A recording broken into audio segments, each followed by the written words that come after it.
ഞാൻ എല്ലാ ദിവസവും രാവിലെ നടക്കാൻ പോകുന്ന ഒരാളാണ്. എൻ്റെ കുട്ടിക്കാലത്ത് തണുപ്പ് കണ്ടാൽ ഞാൻ ഉമ്മയോട് ചോദിക്കും കുട എടുക്കണം. അപ്പോൾ ഉമ്മ നോക്കിയിട്ട് പറയും വേണ്ട, പുറത്തേക്ക് പോകുമ്പോൾ മഞ്ഞുണ്ട്, മഴ പെയ്യില്ല.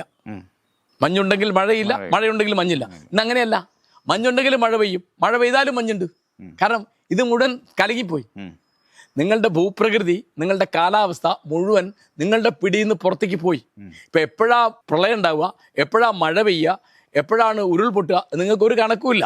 ഇപ്പം 2018 ഏതാണ്ട് 10-20 വട്ടം ഉരുൾപൊട്ടിയ ഒരു പഞ്ചായത്താണ് കാരശ്ശേരി പഞ്ചായത്ത്. ഭാഗ്യത്തിന് ആരും മരിച്ചില്ല. അന്ന് 37 വട്ടമൊറ്റ ഉരുൾപൊട്ടൽ, വലുതും ചെറുതും ഉരുൾപൊട്ടലുണ്ടായ തൊട്ടടുത്ത പഞ്ചായത്ത് കൂടരഞ്ഞി പഞ്ചായത്ത്, അവിടെ 1-2 പേര് മരിച്ചു. ഞാൻ പറഞ്ഞ പ്രകൃതിയുടെ ഈ താളം നിലനിർത്തണമെങ്കിൽ നമുക്ക് കൃഷി വേണം. കാരണം അപ്പോഴേ നമ്മളതിനെ സ്നേഹിക്കുള്ളൂ, അപ്പോഴേ നമ്മളതിനെ സംരക്ഷിക്കുള്ളൂ. ഇപ്പം നമുക്കെന്താ തട്ടി നിരത്താനുള്ള ഒരു സാധന ഭൂമി. എന്താണ്? നമുക്ക് ഷോപ്പിംഗ് കോംപ്ലക്സ് ഉണ്ടാക്കണം, തിയേറ്റർ ഉണ്ടാക്കണം, ആശുപത്രി ഉണ്ടാക്കണം, റോഡ് ഉണ്ടാക്കണം, വീടുണ്ടാക്കണം. ഇതാണ് ഇപ്പോൾ നമ്മുടെ ഒരു അന്തസ്സിൻ്റെ സംഭവം എന്ന് പറയുന്നത്. എല്ലാവരും, ഞാനടക്കം.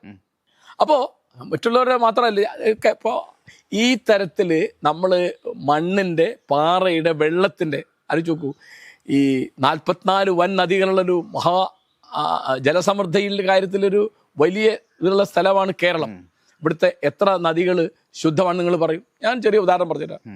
എൻ്റെ കുട്ടിക്കാലത്ത് ചാലിയാറിൻ്റെ തീരത്താണ് എൻ്റെ ഉമ്മയുടെ വീട്, തൊട്ട വീടാണ്. അങ്ങോട്ട് കയറി. അന്ന് എൻ്റെ അമ്മാവൻ്റെ വീട്ടിൽ കിണറില്ല. എന്താ കാരണം?